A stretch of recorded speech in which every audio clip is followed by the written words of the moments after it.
Welcome to our channel. Today we how to connect Stripe to your WordPress website for online payments step by step clearly. Start by logging into your WordPress dashboard. Navigate to the plugins section in the left-hand menu. Click on Add New to search for new plugins. In the search bar, type Stripe for WordPress or WP Simple Stripe depending on your preference. Once you find your desired plugin, click on Install Now. After installation, click on Activate to enable the plugin on your site. Look for the newly installed plugin in your dashboard menu. Click on the plugin settings to configure it. You'll need to create a Stripe account if you don't already have one. Visit the Stripe website and click on Start Now. Follow the prompts to set up your business and account details. Once your account is set up, go to the Stripe dashboard. From the dashboard, find the API Keys section under the Developers tab. Copy the publishable key and the secret key. Now, return to your WordPress dashboard.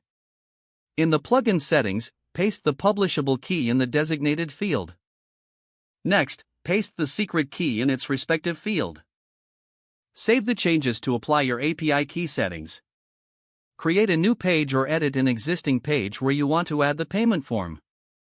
Use the shortcode provided by the plugin to insert the payment form into your page. Preview your page to ensure the payment form displays correctly. Test the payment process by making a small transaction with a test card provided by Stripe. After confirming the payment works, return to your live site. Your WordPress website is now ready to accept online payments through Stripe. Remember to check transaction details in your Stripe dashboard for tracking and management. If the page does not load, refresh the browser or try again in a private or incognito window. Make sure you are using the correct email address, then retype it carefully to avoid small typos.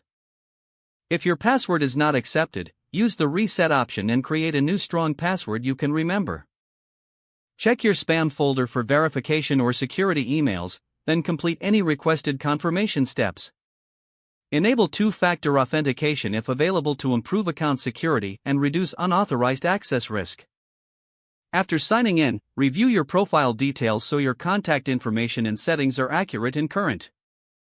Don't forget to like this video and subscribe to our channel for more step-by-step tech guides.